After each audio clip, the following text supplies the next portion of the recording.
നമസ്കാരം. ഒമാനിൽ ഇന്നും നാളെയും കനത്ത മഴയ്ക്കാണ് സാധ്യത പ്രവചിക്കപ്പെട്ടിരിക്കുന്നത്. ഒമാന്റെ വിവിധ ഭാഗങ്ങളിൽ മഴയും ഇടിമിന്നലും ഉണ്ടാകുമെന്നാണ് കാലാവസ്ഥാ നിരീക്ഷണ കേന്ദ്രത്തിന്റെ മുന്നറിയിപ്പ്. ചൊവ്വാഴ്ച ആരംഭിച്ച മഴ ഇന്നും ശക്തമായി തുടരുമെന്നാണ് പുറത്തുവരുന്ന വിവരങ്ങൾ സൂചിപ്പിക്കുന്നത്. അൽ ഹജർ പർവ്വതനിരകളുടെ പല ഭാഗങ്ങളിലും ഒമാൻ കടലിനെ അഭിമുഖീകരിക്കുന്ന ചില തീരങ്ങളിലും സംവഹന മേഘങ്ങൾ രൂപപ്പെട്ടിട്ടുണ്ട്. അതിനാൽ വരും മണിക്കൂറുകളിൽ സുൽത്താനേറ്റിൽ അസ്ഥിരമായ കാലാവസ്ഥയായിരിക്കും. രാജ്യത്തുടനീളം മഴ കനക്കുമെന്ന മുന്നറിയിപ്പിനെ തുടർന്ന് രാജ്യത്തെ സ്കൂളുകൾക്ക് ഇന്നത്തെ പഠനം ഓൺലൈനിലായിരിക്കുമെന്ന് വിദ്യാഭ്യാസ മന്ത്രാലയം അറിയിച്ചിരുന്നു.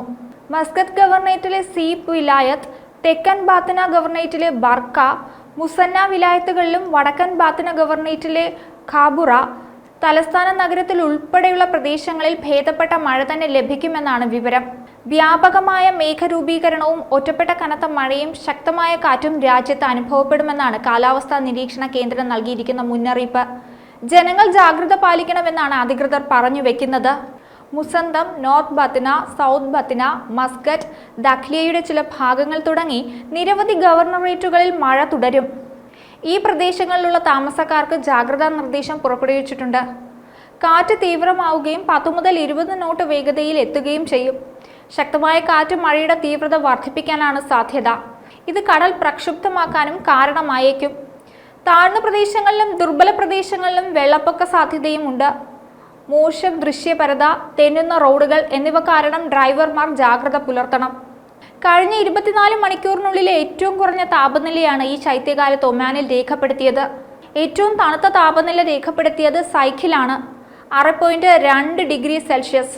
8.9 ഡിഗ്രി സെൽഷ്യസ് ആണ് യാങ്കുളിലും തുംറൈറ്റിലും അനുഭവപ്പെട്ട താപനില. സുനൈനയിൽ 9.1 ഡിഗ്രി സെൽഷ്യസും മുക്ഷിനിലും 9.5 ഡിഗ്രി സെൽഷ്യസും താപനില രേഖപ്പെടുത്തിയിരുന്നു. തിരമാലകൾ ഉയരാൻ സാധ്യതയുള്ളതിനാൽ തീരദേശവാസികൾ പ്രത്യേകം ജാഗ്രത പുലർത്തണമെന്നും അധികൃതർ മുന്നറിയിപ്പ് നൽകിയിട്ടുണ്ട്. ഇതിനു പുറമെ താഴ്വരകൾ മുറിച്ചു കടക്കുന്നത് ഒഴിവാക്കണമെന്നും മുന്നറിയിപ്പിനുണ്ട്. അതേസമയം ഒമാനിൽ നിലവിലുള്ള പ്രതികൂല കാലാവസ്ഥയെ തുടർന്ന് UAE പൗരന്മാരോട് ജാഗ്രത പുലർത്തണമെന്ന് അഭ്യർത്ഥിച്ചിട്ടുണ്ട്. അന്തരീക്ഷ മലിനീകരണത്തിനും കനത്ത മഴയ്ക്കും ഇടയിൽ ഒമാനിലെ അധികാരികൾ നൽകുന്ന നിർദ്ദേശങ്ങൾ പാലിക്കണമെന്ന് മസ്കറ്റിലെ UAE എംബസി പൗരന്മാരോട് ആവശ്യപ്പെട്ടിട്ടുണ്ട്. അടിയന്തര സാഹചര്യങ്ങളിൽ എംബസിയുമായി ബന്ധപ്പെടാനും തവാജുദി സേവനത്തിൽ രജിസ്റ്റർ ചെയ്യാനും ആവശ്യപ്പെട്ടിട്ടുണ്ട്. അതേസമയം ഒമാന്റെ വിവിധ ഭാഗങ്ങളിൽ ഇന്നലെ ഭാഗികമായി മഴ ലഭിച്ചിരുന്നു. ലിവ, സുഹാർ, അവാബി, റുസ്താഖ്, ഖസബ്, ഷിനാസ് വിലായത്തുകളിൽ ഇന്നലെ മഴ പെയ്തിരുന്നു. 2024 ഏപ്രിലിൽ കനത്ത മഴ ഗൾഫ് മേഖലയെ സാരമായി തന്നെ ബാധിച്ചിരുന്നു. ഈ മേഖലയ്ക്ക് ഇതുമൂലം പെട്ടെന്നുള്ള വെള്ളപ്പൊക്കത്തിന് കാരണമായി. പല സ്ഥലങ്ങളിലും ഒറ്റ ദിവസം കൊണ്ട് ഏകദേശം 1 വർഷത്തെ മഴയാണ് പെയ്തത്. ഒമാനെയും UAEയും പ്രത്യേകിച്ച് ഇത് ബാധിച്ചുവെന്ന് തന്നെ പറയണം.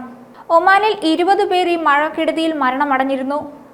യമൻ, ബഹ്റിൻ, ഖത്തർ, സൗദി അറേബ്യയുടെ കിഴക്കൻ പ്രവിശ്യ തുടങ്ങിയ ഭാഗങ്ങളിൽ കനത്ത മഴയും തുടർന്നുള്ള വെള്ളപ്പൊക്കവും ഉണ്ടായിരുന്നു. മറ്റൊരു വീഡിയോയുമായി വീണ്ടും കാണാം. ന്യൂസ് ഡെസ്ക് ഈനാട് മലയാളം.